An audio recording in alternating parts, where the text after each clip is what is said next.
네, 저희는 지금 예수님의 비유를 계속 같이 나누고 있습니다. 오늘이 예수님의 비유 11번째 시간이거든요, 벌써. 오늘은 포도원 농부 비유를 한번 살펴보려고 하는데, 우리 지난 2주 가운데는 포도원 품꾼 비유를 살펴봤잖아요. 계속해서 포도원 품꾼, 포도원 농부 이렇게 나오는데, 오늘은 이제 이 포도원 농부의 비유를 대해서 우리가 보려고 하는데요. 먼저 이 포도원 농부 비유의 이야기를 우리가 잠깐 좀 요약할게요. 지금 읽긴 읽었지만 이게 이제 어떤 이야기냐면 이런 이야기잖아요. 어떤 포도원에 주인이 있었는데 이 포도원 주인이 이 소작농들에게 그 포도원을 맡기고 멀리 떠났어요. 여러분, 추수 때가 되면 당연히 주인은 뭘 이 소작농들한테 바라겠죠? 예, 이제 그 세를 준 거니까 열매를 거둘 때가 되면 그 세를 받기를 원할 거예요. 그래서 자기 종들을 보냈죠. 근데 여러분, 오늘 본문을 읽어보시면 이 소작농들이 어떻게 했죠? 종들을 보냈을 때 이 종들을 때리고 돌로 치고 죽였다고 나와요. 그러니까 주인이 여러분 아까 읽으셨잖아요, 그죠? 주인이 괘씸하잖아요. 그래서 어떻게 했냐면 전에 보냈던 종보다 더 많은 종들을 보냈어요. 근데도 어떻게 했다고 나오냐면 여전히 똑같이 이 농부들이 이 종들을 똑같이 처음하고 똑같이 돌로 치고 죽였다고 나와요. 그래서 이제 주인이 이번에는 어떻게 했냐면 자기 아들을 보내죠. 37절 보시면 여러분, 고대 근동에서 아들은 오늘도 마찬가지겠지만 누구의 권위를 대신할까요? 그러니까 이 주인의 권위를 대신할 거 아니에요. 그러니까 이 포도원 주인의 입장에서는 종들을 보내서 이 소작농들이 말을 안 듣나 보다. 그러면 나의 권위, 내가 나랑 똑같이 내가 가지 못하지만 내 권위와 동등한 위치를 차지하는 아들을 보내면 설마 이 아들의 말은 듣겠지 하고 아들을 보내요. 근데 이 아들을 보낼 때 농부들이 어떻게 하냐면 이 아들이 주인의 상속자니까 이 상속자를 죽여버리면 오히려 우리가 이것을 차지하지 않겠느냐라고 이렇게 생각해요. 이게 우리께 되겠지? 라고 죽여버려요. 여기까지 말씀하신 예수님께서 이 비유를 듣는 자들에게 그러면 포도원 주인이 올 때 이 농부들을 어떻게 할 거냐라고 물어요. 여러분 생각해 보세요. 자기 아들까지 죽였다고 하면 이 주인이 이 자기 포도원에 돌아왔을 때 이 소작농들을 어떻게 할까요? 당연히 여러분은 죽인다고 했는데 주인은 죽인다고까지는 하지 않고 당연히 진멸, 죽일 수도 있어요. 진멸하고 이 포도원을 어떻게 하죠? 다른 농부에게 줄 것이라고 이렇게 답을 하는 것이 오늘 이 비유의 요약한 얘기예요.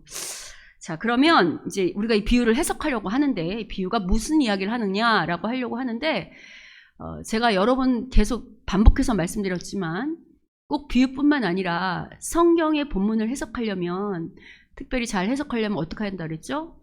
앞뒤 문맥을 잘 봐야 된다. 특별히 어떤 본문, 특별히 이 비유가 왜 시작되었느냐, 이 이야기가 어떤 흐름에서 예수님이 이 말씀을 꺼내셨냐를 잘 살펴봐야 된다 그랬어요.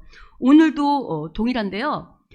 여러분이 이제 계속해서 우리 복음서 했을 때 기억을 떠올리시면 예수님 당시에 예수님을 죽이고 싶어 했던 사람들은 그러니까 하나님을 믿지 않는 이방인들이었나요? 아니면 예수님을 믿는 유대인들이었나요? 특별히 유대인들 중에서도 누가 더 예수님을 꼭 죽이고 싶어 했죠? 오늘로 치면 저와 같은 목사, 뭐 전도사, 강도사, 뭐 이런 사역자들, 그러니까 종교 지도자들이 예수님을 죽이고 싶어 했어요. 근데 오늘도 이 비유가 시작된 계기도 동일해요. 여러분, 오늘 본문을 보는 그 마태복음 21장 23절을 한번 보시면 여기서부터 이 비유가 시작된 계기가 나오는데 마태복음 21장 23절을 우리 같이 한번 읽어볼까요? 자, 마태복음 21장 23절 읽겠습니다. 시작. 예수께서 성전에 들어가 가르치실새 대제사장들과 백성의 장로들이 나와 이르되 내가 무슨 권위로 이런 일을 하느냐? 또 누가 이 권위를 주었느냐? 지금 예수님이 성전에서 이제 열심히 말씀을 가르치고 계시는데 이때 누구누구가 나와요? 대제사장, 백성의 장로들, 이런 사람 다 종교 지도자들이잖아요. 근데 이 사람들이 지금 예수님한테 뭐라고 도전하냐면 네가 무슨 권위로 이런 말씀을 전하느냐 하고 지금 대적하며 도전하고 있어요. 이런 가운데, 이런 흐름 가운데 지금 이 비유가 시작되고 있다는 것을 여러분이 머리에 염두에 두고, 그리고 이 비유를 보면 우리가 지난주 포도원 품꾼 비유에서도 이야기했지만 포도원은 구약에서 뭐를 상징한다고 했죠? 하나님, 나라. 그럼 여러분 포도원 주인은 누굴까요? 네, 그러니까 지금 포도원을 세우고 소장농에게 세를 준다고 말한 오늘 이 비유의 그 주인은 바로 하나님일 거예요. 그러면 이 주인을 대신해서 이 포도원을 맡을 이 농부들, 소장농들은 누구를 말할까요? 그렇죠. 이 땅에 하나님 나라를 세우고 그 하나님 나라를 맡긴 이스라엘 백성. 특별히 이제 오늘 본문으로 치면 구약의 이스라엘 백성이나 아니면 예수님 당시의 유대인들을 말해요. 그럼 여러분, 포도원이 주인이 하나님이고 그 다음에 포도원 소장농이 이스라엘 백성, 그러니까 유대인이라고 할 때 종은 누구를 상징할까요? 주인이 종을 보내잖아요. 종은 누구를 상징하냐면 바로 선지자예요. 여러분, 구약에서 하나님의 뜻을 대신하여 전달하는 사람이 누구죠? 여러분 잘 생각해 보시고, 구약에서 하나님이 짠하고 대신 나타나지 않잖아요. 직접. 구약에서 당신 이스라엘 백성한테 무언가 하실 말씀이 있어요. 그럼 당신의 뜻을 대신 전달하려고 보내신 자가 누구예요? 선지자예요. 오늘 비유도 똑같아요. 지금 포도원 이 주인이 자기의 뜻을 대신하여서 전하려고 누굴 보냈냐면 종들을 보냈잖아요. 그러니까 이 종들은 바로 하나님을 대신하여 전했던 구약의 선지자들을 말해요. 그럼 여러분, 이 선지자들을 보냈는데 지금 만약에 이 종이 선지자라고 할 때 구약의 이스라엘 백성들이 그럼 이 선지자들을 어떻게 했다는 거예요? 핍박하고 죽였다는 거예요. 실제로 여러분, 구약의 대표적인 선지자 이사야, 예레미야, 에스겔이라고 할 때 실제로 이사야 같은 경우는 야사에 보면 므낫세 왕이 톱으로 켜서 죽였다고 할 만큼 그렇게 핍박했고, 우리 예레미야서를 봐도 이스라엘 백성이 하나님을 대신해서 계속해서 하나님의 뜻을 전하는 예레미야를 옥에도 가두고 핍박하고 나중에는 애국까지 끌고 가서 거기서 이제 같이 죽음으로 몰고 갔다, 이런 이야기들이 있거든요. 그러니까 이런 것만 봐서도 지금 이 말씀을 들을 때 유대인들은 이미 구약의 말씀을 알고 있으니까 이게 지금 우리 조상들이 하나님이 보낸 종, 즉 선지자를 죽인 것을 이야기하는 거를 벌써 알고 있었을 거예요. 자, 그럼 여기서 잠깐 우리가 생각해 볼게요. 좀 아까 제가 선지자가 뭐 하는 사람들이라고 그랬죠? 하나님의 뜻을 대신 전하는 사람. 그럼 여러분, 이스라엘 백성은 어떤 민족이냐면 하나님으로부터 구원함을 얻고 그리고 하나님의 백성이 돼서 오직 누구를 왕으로 섬겨야 되죠? 하나님을 왕으로 섬기고 하나님을 주인으로 섬기는 백성이에요. 그럼 당연히 자신들이 왕으로 섬기는 이 하나님의 뜻을 전하는 선지자의 말을 어떻게 해야 되죠? 누구의 뜻으로 알아야 돼요? 하나님의 뜻으로 알고 귀 기울여야 되죠. 근데 지금 선지자를 실제로 죽였다 그랬잖아요. 구약의 이스라엘 이 조상들이. 그러면 이 사람이 죽였다는 것은 누구의 말을 안 듣겠다는 거예요. 그렇지. 하나님 말 안 듣겠다는 거예요. 그러면 우리가 잠깐 멈춰 생각해 볼게. 그러면 하나님께서는 도대체 구약의 이스라엘 백성에게 선지자들을 통해서 뭐라고 말씀하셨길래 그 말씀을 안 듣고 오히려 거부하고 그것에 돌을 던지고 죽음으로 몰고 갔는가라고 할 때, 대표적으로 이사야 선지자의 말씀을 통해서 우리가 한번 살펴보려고 합니다. 여러분, 먼저 이사야 5장 1절부터 7절인데 우리가 좀 볼게요. 자, 우리 한번 읽어보겠습니다. 여기 PPT에 있습니다. 자, 우리 한번 읽어보겠습니다. 읽겠습니다. 시작. 나는 내가 사랑하는 자를 위하여 노래하되 내가 사랑하는 자의 포도원을 노래하리라. 내가 사랑하는 자에게 포도원이 있으며 심히 기름진 사내로다.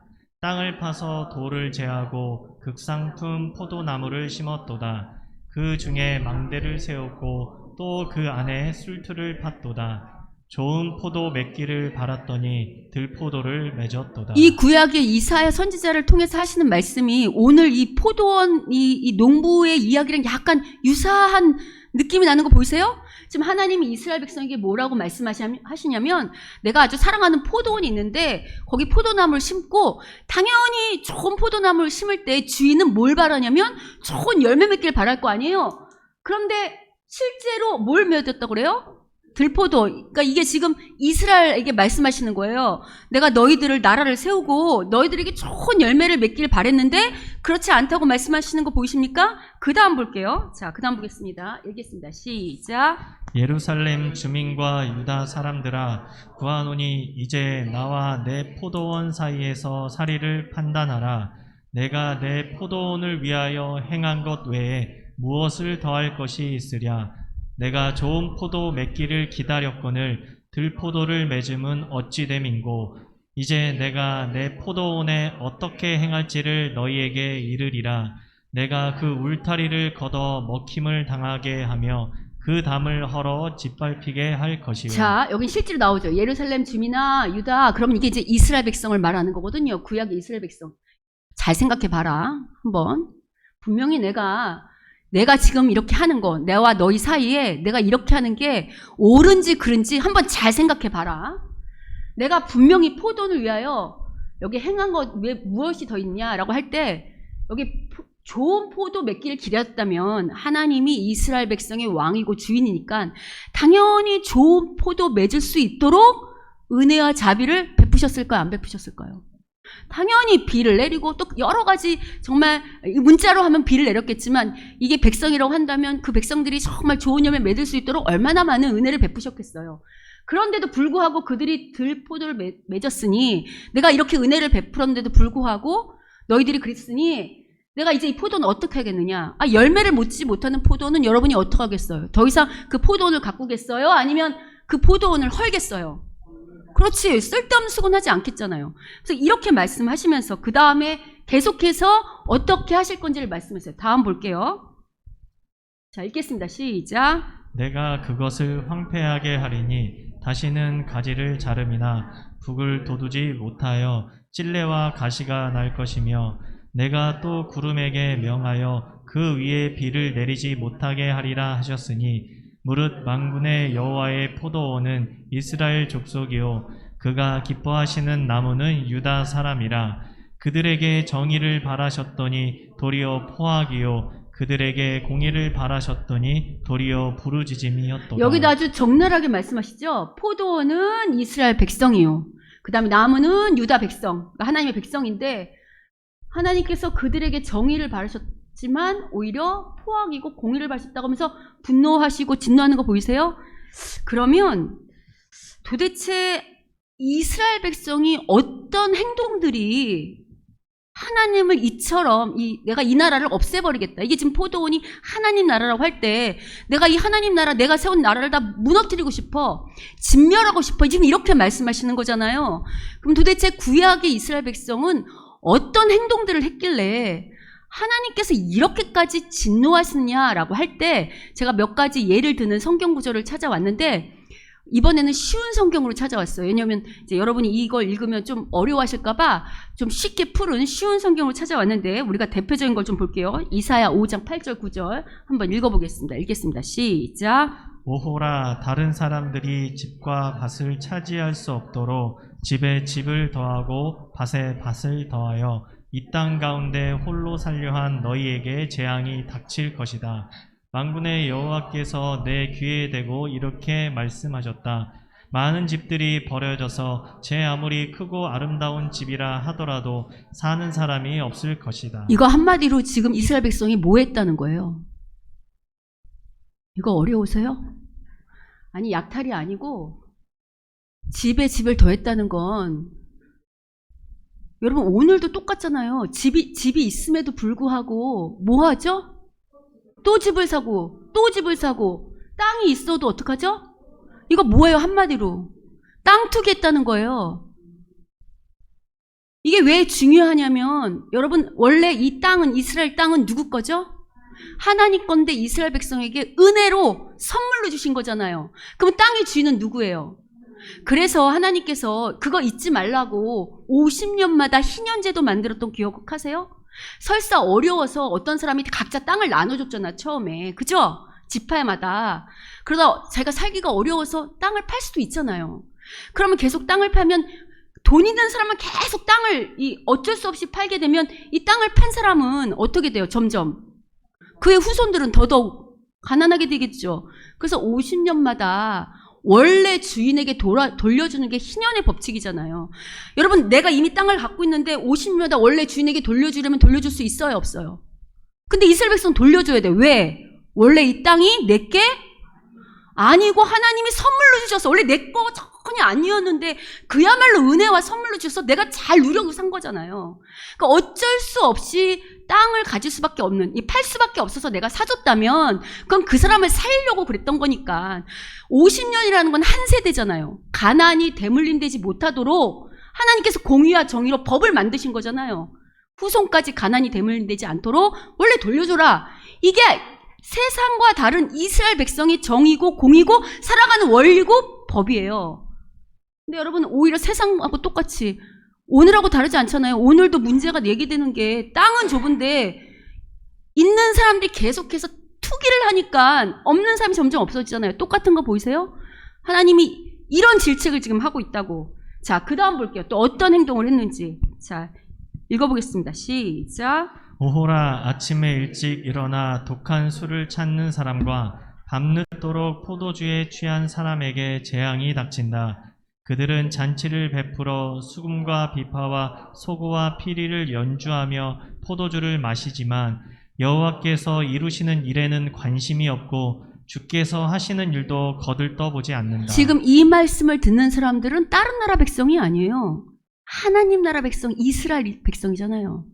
근데 여러분, 이렇게 술을 많이 계속 먹고 잔치를 이렇게 할 수 있다는 건 그만큼 뭐가 있다는 거예요? 삶에 여유, 풍요가 있다는 거예요. 원래는 이스라엘은 삶의 여유가 있으면 하나님께서 풍요를 베푸셨을 때 그게 자기만 먹고 잘 살라고 주신 거예요? 아니면 그것을 통하여 약한 자들, 또 하나님 나라를 세운 일에 동참하라는 거예요. 근데 이런 사람들이 어때요? 지금 여호와께서 이루신 일에는 관심도 없고 주가 뭘 원하시는지 거들떠보지 않는다. 보이세요? 자, 그 다음에 또 볼게요. 자, 그래서 하나님이 뭐라고 말씀하시냐면, 보세요. 읽어보겠습니다. 시작. 그러므로 내 백성이 나를 알지 못하고 사로잡힌 채 끌려갈 것이며 귀족들은 굶주림으로 죽어가고 백성들은 목이 말라 죽어갈 것이다. 그러므로 죽음의 세계가 자리를 넓게 차지하고 그 입을 한없이 크게 벌릴 것이다. 예루살렘의 귀족들과 일반 백성들이 그리로 내려가며 떠들썩한 소리와 흥겹게 외치는 소리로 이런 백성들을 그리로 가만두지 내려갈 않고 하나님께서 떠내려가게 만드신다. 진멸하게 만드신다고 말씀하고 있어요. 여러분, 여기서 지금 하나님께서 이스라엘 백성을 막 책망하시면서 진노하시는 걸 지금 봤잖아요. 그럼 우리가 여기서 뭘 할 수 있는가? 우리가 믿는 이 기독교, 이게 결코 종교가 아니라는 걸 다시 한번 알 수 있어요. 지금 하나님이 이스라엘 백성을 책망할 때 니네 왜 예배 제대로 안 드려? 왜 헌금 제대로 안 해? 왜 기도 안 해? 왜 봉사를 안 해? 이런 말씀 하시던가요? 그렇지 않죠. 뭐를 말씀하시냐면 실제적인 삶을 말씀하시잖아요. 그래서 제가 여러분한테 여러 번 말씀드렸잖아요. 우리가 하나님의 백성이 되었다는 거, 구원받았다는 것은 단지 하나님 앞에 종교 예배 생활하는 종교적인 활동하는 사람으로 부름받은 게 아니고, 이건 뭘 상징하냐면 처음 하나님이 사람을 창조하셨을 때 우리가 누구의 모양과 형상대로 창조되었다 그랬죠? 그럼 그 안에는 하나님의 성품, 하나님의 지혜, 하나님의 여러 가지가 우리 안에 있다는 거잖아요. 그 모습으로, 하나님이 원했던 모습으로 세상을 살기를 바랬던 그 사람의 모습으로의 회복, 이게 구원받았다는 거라는 거 잊지 말아야 된다 그랬죠? 근데 여러분, 무엇보다도 아까 제가 이제 이런 이야기를 선지자를 통해서 말씀하셨다고 했잖아요. 그러면 선지자라는 것은, 특별히 구약의 선지자는 예언자적 성격이 강해요. 특별히 이사야가 이런 얘기를 할 때는 이스라엘이 멸망할 후인가요? 아니면 아직 멸망하기 전인가요? 그럼 하나님은 왜 멸망하기 전에 이런 진노의 말씀, 이런 경고의 말씀을 왜 하시는 걸까요? 그렇지, 이 말씀 듣고 우리가 이렇게 살았구나. 이게 죄인 줄 모르고 살았는데 이거 하나님이 아주 싫어하시는구나. 이를 깨닫고 돌이키라고 말씀하시는 거예요. 그런데 여러분, 우리가 잘 아는 것처럼 구약의 이스라엘은 결국 어떻게 했죠? 멸망의 길로 가고 말았어요. 그러면 우리가 이렇게 생각할 수 있어요. 아니, 구약의 이스라엘 백성은 선택받은 하나님의 백성임에도 불구하고 왜 결국 돌이키지 않고 멸망의 길로 가고 말았는가라고 할 때 우리가 많이 했지만 또 한 번 우리가 다시 확인시키기 위해서 제가 질문하면, 여러분, 성경이 말하는 죄가 뭐라고 그랬죠? 내가 하나님 자리에 내가 앉는 거. 그래서 우선순위를 하나님께 두지 않는 거. 내가 주인 되어서 내가 우선순위를 정하는 거. 하나님 앞에서 하나님의 원리나 하나님의 뜻을 따르지 않고 내 뜻대로, 내 감정대로, 내가 추구한 대로 살아가는 것. 이게 바로 죄라고 그랬어요. 그럼 여러분 저한테 이렇게 질문할 수 있어요. 아니, 목사님이 방금 전에 죄는 하나님을 주인으로 모시지 않는 걸 죄라고 말씀하셨는데, 지금 하나님께서 이사야 선지자를 통해서 책망하신 걸 보면 하나님을 주인으로 모시지 않아서 그 죄를 지적하는 게 아니라 도덕적, 윤리적인 어떤 삶의 타락을 가지고 그걸 책망하시는 것 같은데, 그러면 이게 좀 안 맞는 것 같은데요? 라고 여러분이 저한테 질문하신다면, 여러분, 하나님을 주인으로 모시지 않는 죄가 어떻게 많은 죄들로 나가는지를 신약에서 바울이 아주 잘 말해주고 있어요. 이거 제가 전에도 한 번 했지만 다시 한번 우리 가슴에 새기기 위해서 우리가 다시 한번 확인할 거예요. 일단 로마서 1장 28절을 볼게요. 로마서 1장 28절 우리 함께 보도록 하겠습니다. 자, 읽겠습니다. 시작. 또한 그들이 마음에 하나님 두기를 싫어하매 하나님께서 그들을 그 상실한 마음대로 내버려 두사 합당하지 못한 일을 하게 하셨으니. 하나님을 마음에 두기를 싫어했다는 건 누구를 주인으로 안 모신다는 거예요. 하나님을 내 삶의 왕으로, 주인으로 모시기 싫어한다는 거예요. 근데 하나님이 그런 사람을 내버려 뒀다는 거야. 그럴 때 합당하지 못한 일을 하는데 그때 어떤 일들이 발생하는지가 이 다음에 나와요. 그 다음 볼게요. 29절부터 31절이 나오거든요. 자, 읽어보겠습니다. 읽겠습니다. 시작. 곧 모든 불의, 추악, 탐욕, 악의가 가득한 자요, 시기, 살인, 분쟁, 사기, 악독이 가득한 자요, 수근수근하는 자요, 비방하는 자요, 하나님께서 미워하시는 자요, 능욕하는 자요, 교만한 자요, 자랑하는 자요, 악을 도모하는 자요, 부모를 거역하는 자요, 우매한 자요, 배약하는 자요, 무정한 자요, 무자비한 자라. 지금 하나님을 주인으로 모시지 않는 그 다음 주세요. 원죄, 그게 씬이거든요. 그 원죄에서 죄들, 다시 앞으로 줘보세요. 죄들, 모든 우리가 생각하는 이 세상의 도덕적, 윤리적 모든 죄들이 파생하는 거 보이세요? 그래서 실은 우리가 여러 가지 도덕적, 윤리적 타락한 죄들이 있지만 이 죄의 근본 원인은 뭐냐면 우리가 하나님을 주인으로 모시지 않을 때, 왜냐면 하나님만이 선이고 하나님만이 진리인데 그 뜻에서 벗어나니까 당연히 타락한 여러 가지 도덕적, 윤리적 죄들이 우리 삶 속에 파고드는 거예요. 이해가 되셨죠? 자, 그렇다고 할 때 지금 하나님을 인정하지 않고 내가 하나님이 되고자 하는 이런 원죄에서 여러 죄들이 발생해서 지금 이스라엘이 이렇게 타락한 원인이 되고, 그래서 이런 것들을 또 하나님께서 이사야 선지자를 통해서 잘 말씀하세요. 왜냐하면 아까 제가 이런 죄들이, 이 도덕적, 윤리적으로 타락한 죄들이 원죄에서 발생했다고 했죠. 이걸 하나님이 분명히 꼬집으세요. 이사야를 통해서. 그래서 하나님께서 이사야 선지자 시작하자마자 1장 2절 3절에서 이스라엘 백성에게 뭐라고 책망하냐면 이렇게 책망하세요. 자, 읽어보겠습니다. 읽겠습니다. 시작. 하늘이여 들으라, 땅이여 귀를 기울이라. 여호와께서 말씀하시기를 내가 자식을 양육하였거늘 그들이 나를 거역하였도다. 소는 그 임자를 알고 나귀는 그 주인의 구유를 알건만은 이스라엘은 알지 못하고 나의 백성은 깨닫지 못하는도다. 지금 보면 이게 지금 양육했다는 건 하나님이 아버지 됐다는 거잖아요. 하나님께서 이스라엘 백성에 대해서 아버지가 됐는데 그들을 거역한다는 거 보이세요? 그러면서 뭐라고 통탄하시냐면, 야, 동물도 소도 돼지도 자기 주인이 누군지 알아봐. 나귀도 그렇고. 그런데 사람인 너희들은 너희들의 주인 누군지 모른다고 통탄하는 거 보이세요? 그래서 아까 말씀드렸잖아요. 하나님이 누군지 모르고 하나님을 주인으로 섬기지 않을 때 여러 죄들이 파생된다고. 실제로 여러분, 구약의 이스라엘은 제사를 멈춘 적은 없어요. 제가 구약의 이스라엘이 멸망한 이유가 뭐라고 그랬죠? 하나님 안 섬겨서 그랬다 그랬나요?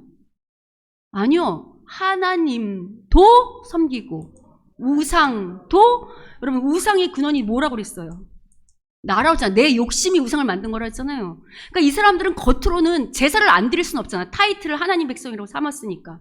그러니까 겉으로는 제사를 드리는 척 했지만 실제 자기들 속 내면에서 그 삶 속에서는 누구를 주인으로 인정하지 않았다는 거예요. 하나님을 주인으로 인정하지 않고 뜻을 따르지 않았다고 지금 책망하는 거 보이시죠? 여기까지 우리가 뭘 알 수 있는가? 이런 걸 생각해 볼 수 있어요. 여러분, 우리가 하나님 백성이 됐다고 해서 늘 신실하고 늘 믿음의 자리에 있나요? 그렇지 않아요. 사람은 누구나 넘어질 수 있어요. 하나님을 믿는 백성도 아차하는 순간 내가 하나님이 될 때도 있고 또 그로 말미암아서 여러 가지 타락한 죄들을 지을 때도 있어요.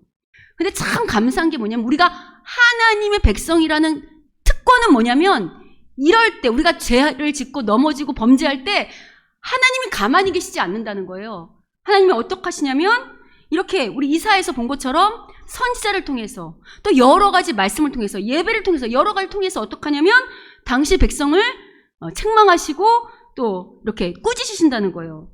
그러면 아까 여러분이 대답한 것처럼 정말 하나님의 백성이라고 한다면 하나님께서 이렇게 화를 내실 때 그리고 이렇게 경고의 말씀을 하실 때 어떻게 해야 된다고요? 깨달아야지. 그 말씀 앞에 통회하며 자복해야 되잖아요. 그런데 여러분 오늘 이 비유는 뭐라고 말하냐면 구약의 백성들은 그렇지 않았다고 말하는 거잖아요. 종들을 죽였다라고 말하는 것은 지금 그렇지 않다고 말하는 거죠. 여러분 선지자들 죽였다는 건 이런 거잖아요. 하나님 내 삶에 간섭하지 말아라. 내가 어떻게 살든지 그냥 내버려 두라는 거잖아요. 근데 이렇게 해서 결국 구약의 이스라엘은 멸망의 길로 가고 말았는데 이제 여기서 우리 같으면 여러분 구약의 이스라엘 역사가 약 1500년 정도거든요. 우리 같으면 1500년을 계속 기다리고 말하고 또 말했음에도 불구하고 계속해서 하나님을 배반하고 거절하고 이렇게 떠나는 역사로 가면 여러분 같으면 어떻게 하시겠어요? 여러분이 하나님이라면 그런 백성들을 더 이상 보지 않을 것 같죠? 아니 1500년이 뭐야? 우리는 한두 번만 그래도 바로 안 보고 싶은데 근데 하나님은 그렇게 하지 않고 또 기회를 주세요. 그래서 당신 백성을 끝까지 사랑하시고 구원하기 위해서 누구를 보내시죠? 당신의 아들인 그게 오늘 비유에서 말하는 거예요. 그래서 여기 보시면 37절 오늘 비유 37절 21장 37절 읽어보겠습니다. 자 읽겠습니다.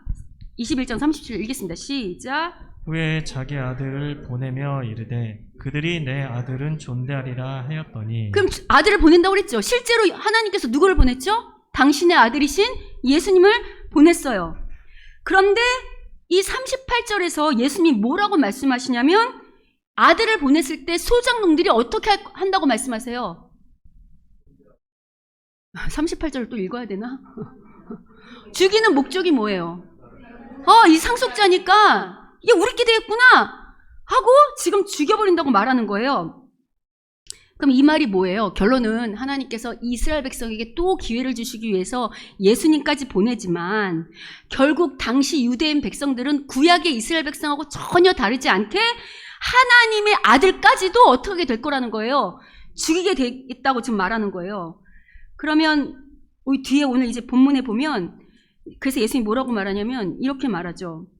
그러면 하나님의 선택받은 이스라엘 백성, 유대인들이 당신의 아들까지 죽이게 된다면 그냥 두지 않고 이 유대인들에게 맡겼던 하나님 나라의 이 권세를 누구한테 주겠다고 말씀하시냐면 열매 맺는 다른 민족에게 주겠다고 말씀하세요.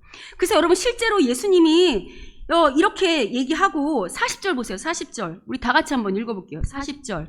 자 21절 40절 읽겠습니다. 시작. 그러면 포도원 주인이 올 때에 그 농부들을 어떻게 하겠느냐. 이게 묻잖아요. 그러면 포도원 주인이 왔을 때 어떻게 할 거냐고 물으니까 이 말씀을 듣는 사람들이 뭐라고 대답하냐면 이렇게 대답하잖아요. 41절 같이 읽어보겠습니다. 읽겠습니다. 시작. 그들이 말하되 그 악한 자들을 진멸하고 포도원은 제때 열매를 바칠 만한 다른 농부들에게 줄지니이다. 이게 무슨 얘기인지 아시겠죠? 정말 그러니까 더 이상 유대인들을 하나님이 선택했지만 그들이 계속해서 이렇게 거절한다면 더 이상 유대인이 아닌, 하나님이 그 특권을 유대인이 아닌 다른 민족, 열매 맺는 다른 민족에게 주겠다고 말씀하시고, 실제로 43절을 보시면 이 말씀을 예수님이 다시 한다고요. 자, 그러면 여기서 생각해보죠.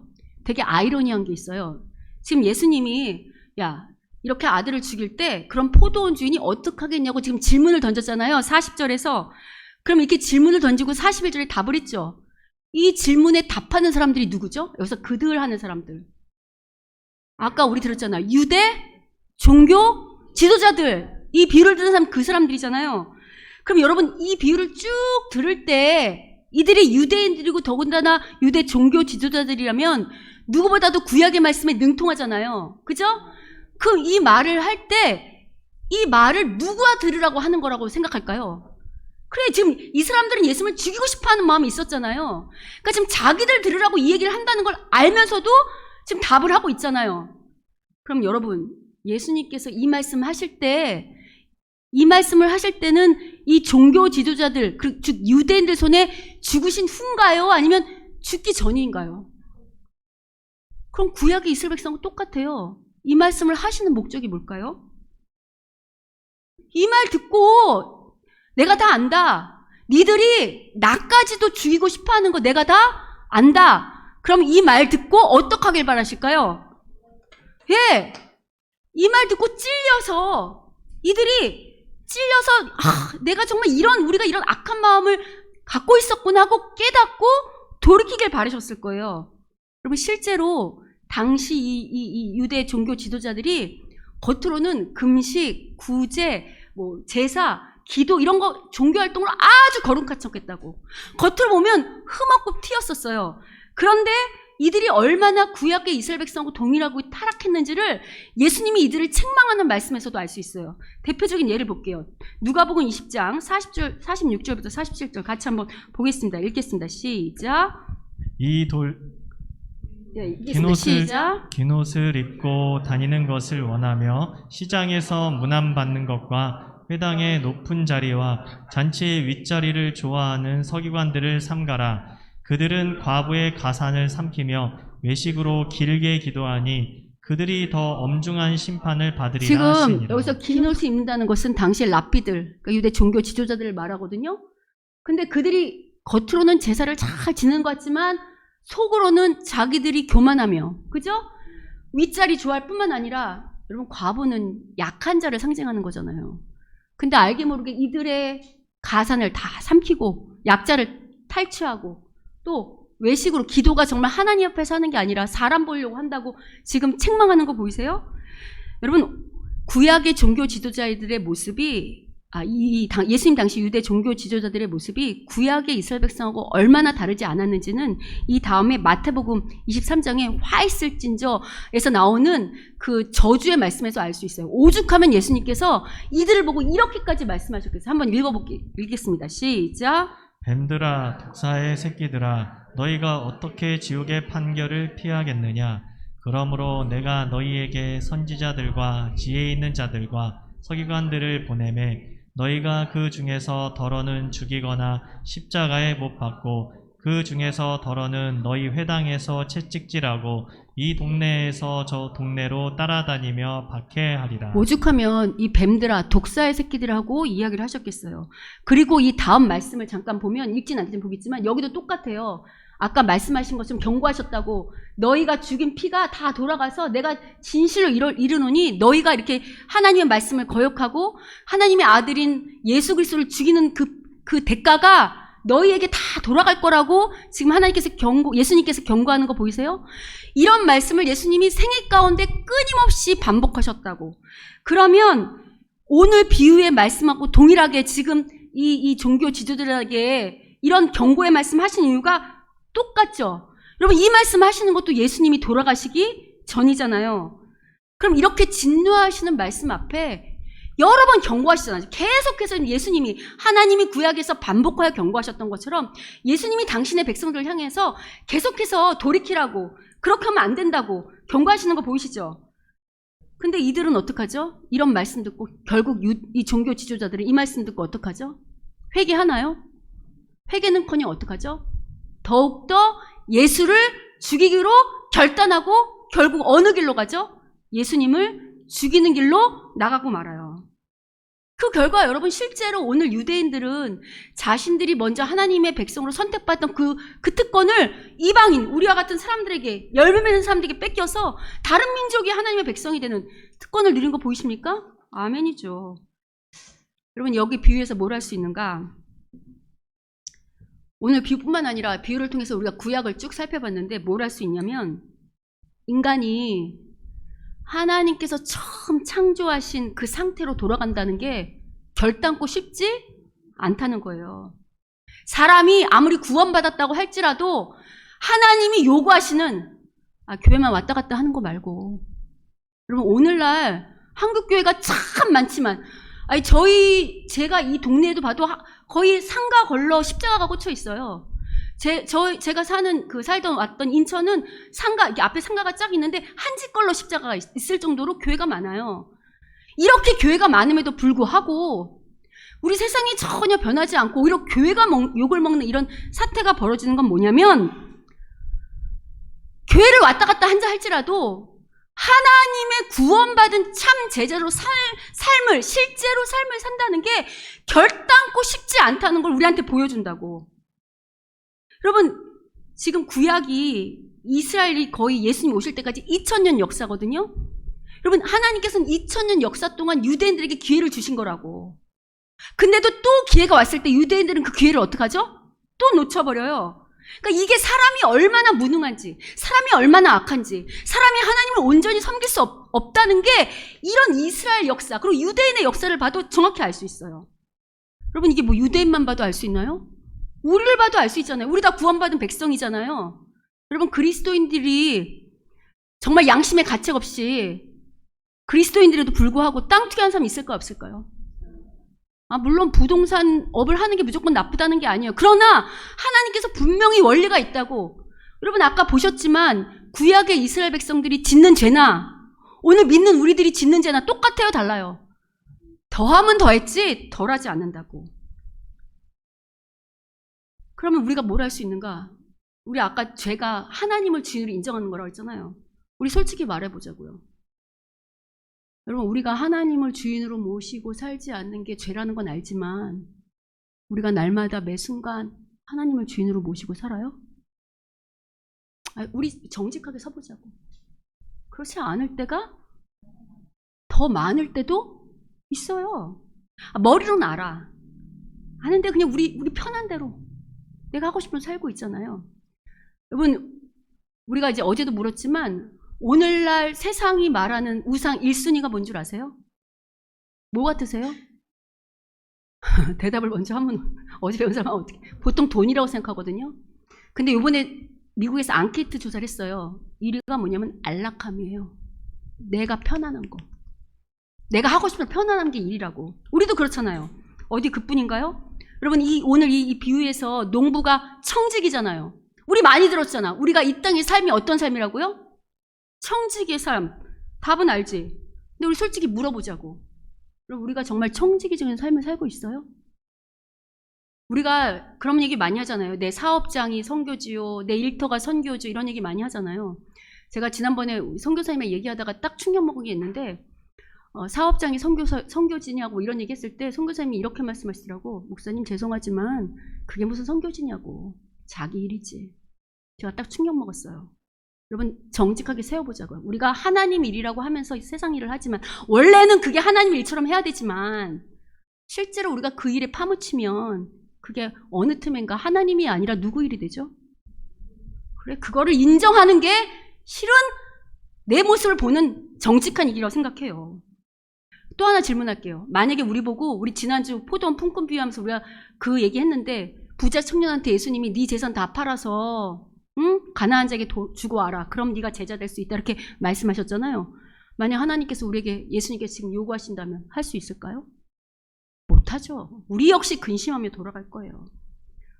그리고 우리가 하나님만이 선, 하나님만이 의, 하나님이 진리라고 알지만 늘 하나님이 제시하는 길로 가요? 아니면 우리가 가고 싶은 대로 가요?